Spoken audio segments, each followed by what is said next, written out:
রানীর সেনগুপ্ত বাড়িতে আসার খবর পেয়ে দারুণ খুশি হলো দুর্জয়। সম্পূর্ণ জানতে ভিডিওটিতে একটি লাইক করে দেখতে থাকো।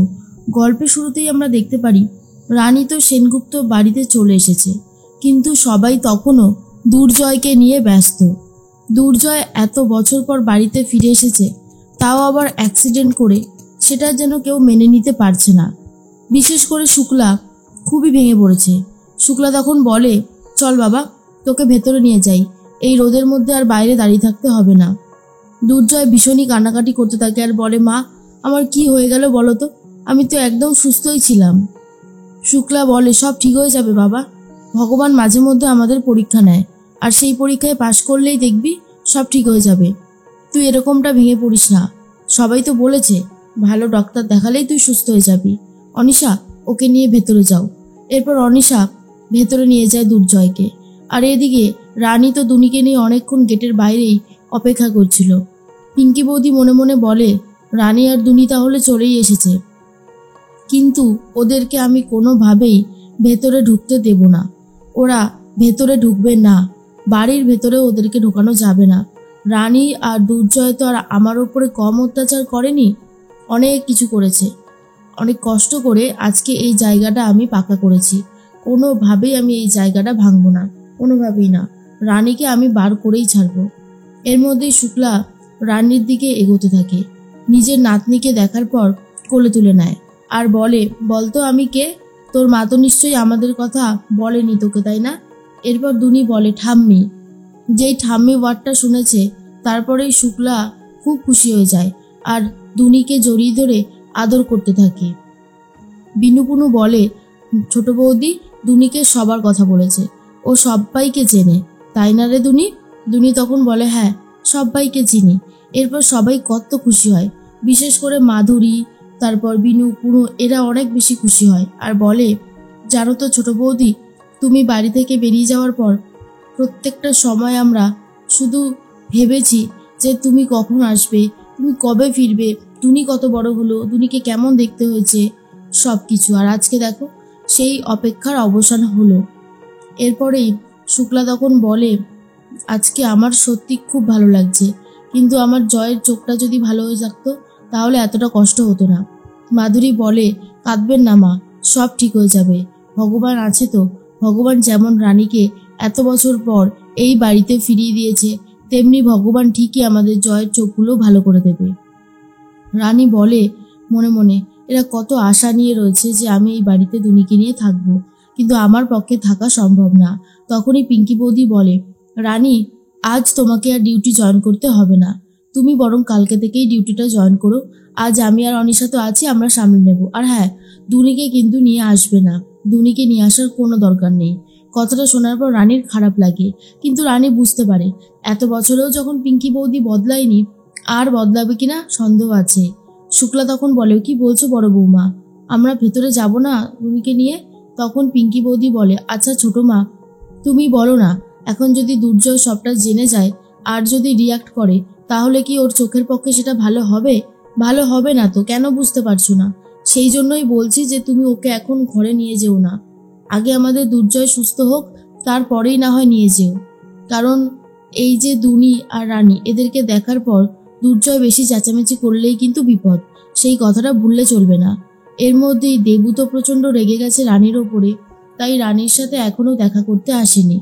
তখন বিনু আর পুনু গিয়ে বলে, চলো না গো, আরে দেখো না সেজু বৌদি, ঝামেলা হচ্ছে, বড় বৌদি কিছুতেই ছোট বৌদিকে ঘরে ঢুকতে দিচ্ছে না, চলো তুমি চলো। কিন্তু দেবু একদমই যেতে চায় না আর বলে, ওই মেয়ে আমার সাথে একটাও কন্ট্রাক্ট রাখেনি, আমি কোনোভাবেই যাব না, ও আগে এসে আমার মান ভাঙাক, তারপরে যাব, আগে মান না ভাঙালে যাব না। কিন্তু রিতম তখন বলে, কি করে আসবে, শুনলে না, বড় বৌদি তো ওকে আসতেই দিচ্ছে না। এই দেবু, চলো না গিয়ে একটু দেখি।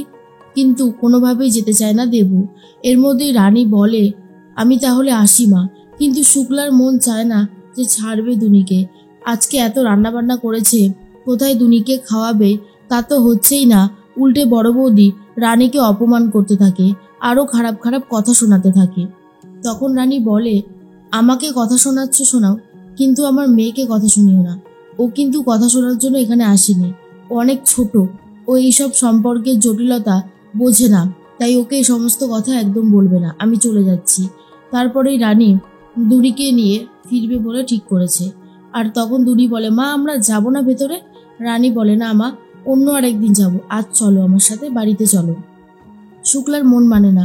এদিকে বিপাশা, জেঠুমণি, বিনায়ক সবাই মিলে অপেক্ষা করে কখন রানী দুনিকে নিয়ে ভেতরে আসবে। এর মধ্যেই মাধুরী এসে বলে, বাবা, জেঠিমণি, রানী ভেতরে আসবে না, দিদিভাই রানীকে বার করে দিয়েছে বাড়ি থেকে। কথাটা শোনার পর বিনায়ক তো প্রচণ্ড রেগে যায় আর বলে, জানতাম বড় বৌমা যে কোনো কারসাজি করবে, সেটা আমি খুব ভালো মতনই জানতাম। সব সময় বড় বৌমা আগেও রানীকে সহ্য করতে পারতো না, আজ এতগুলো বছর হয়ে গেছে, বয়সও বেড়েছে, আজও সেরকম। জানি না এ সমস্ত করে কি লাভ পায়, খারাপ লাগছে বলতে, কিন্তু দাদা তুমি বলো। তখন জেঠুমণি বলে, শুক্লা কিছু বলতে পারলো না? শুক্লা নিজের নাতনিকে ভেতরে আনতে পারলো না? তখনই পিঙ্কি বৌদি বলে, কেন আনবে বলো তো ছোটো মা? ছোটো মার ছেলের তো এই অবস্থা, আজকে যদি দুনিকে দেখে রিয়াক্ট করতে থাকে আমাদের জয়, তখন কি হবে? এই কথাটা বলে দেয় পিঙ্কি আর বলে, দেখুন বাবা, আমি যেটা করেছি সেটা ঠিক করেছি বলেই আমার মনে হয়, কারণ দুর্জয়ের ভালো আমি সবসময় চেয়ে এসেছি, আজও সেটাই চাই। রনাক বলে, বাবা, পিঙ্কির কথাগুলো খুব খারাপ শুনতে হলেও এটাই কিন্তু সত্যি, বিশ্বাস করো। আমি বলছি বাবা, দুর্জয় ভালো হয়ে গেলেই দুর্জয় নিজে গিয়ে রানী আর দুনিকে ফেরত নিয়ে আসবে। এর মধ্যেই তখনই বিনায়ক বলে, সত্যি আমার আর কিচ্ছু বলার নেই। মানুষ যে এতটা বদলে যেতে পারে কি করে, সেটা তোমাদেরকে না দেখলে বিশ্বাস করতে পারতাম না। শুক্লা, শেষ পর্যন্ত তুমি তোমার নাতনিকে বাড়িতে ঢুকতে দিলে না, এত বছর পর এসেছে, তুমি এমনটা করতে পারলে? শুক্লা আর কিছু বলার মতন অবস্থাতেই নেই। এর মধ্যেই দুনিকে নিয়ে তো চলে গেছে রানী। ওপর থেকে দেবু আর রিতম দেখার পর খুব কষ্ট পায়। দেবু তো ভীষণই কষ্ট পায় আর বলে, ওরা চলে গেল, ওরা ওপরে আসলো না, আমার যে খুব কষ্ট হচ্ছে, আমি এখন কি করে নিজেকে সামলাবো রিতম? রিতম বলে, ওই জন্য বলেছিলাম চলো, তুমি তো যেতেই চাইলে না, কতবার করে বললাম, কি হতো গেলে? তুমি দুনিকেও দেখতে পারলে না, দেখলে তো। এরপর দেবু খুবই কান্নাকাটি করে। আর অন্যদিকে রানী তো বাড়িতে চলে গেছে। রানী বাড়িতে গিয়ে কথা বলতে থাকে আদিত্যবাবুর সাথে। আদিত্যবাবু পিকলুর কাছে গেছে রানীকে নিয়ে আর বলে, আচ্ছা এবারে এই লোকটাকে নিয়ে কি করবে, কিছু ভেবেছো? মানে তুমি তো ডিউটিতে বেরিয়ে যাচ্ছ, এর যদি কোনো প্রয়োজনীয় কিছু লাগে তখন আমি কি করে দেব? মানে আমার পক্ষে তো এটা বোঝা সম্ভব না, তাই না? অন্যদিকে দুর্জয় আস্তে আস্তে বুঝতে পারছে সবকিছু। বুঝেছিল যে রানী এখানে এসেছে আর এটাও জিজ্ঞেস করে, হ্যাঁ রে, রানী কি আমার চারপাশে আছে? এই বল না, সত্যি করে রানী কি নার্সিংহোম জয়েন করেছে, আমাদের নার্সিংহোম? বল না। তখন অনিশা চুপ করে রয়েছে। দুর্জয়ের খুব ভালো লাগে রানীর কথা ভাবতে, রানীর কথা শুনতে। এই বিপদের দিনে রানীকেই পাশে চাইছে দুর্জয়।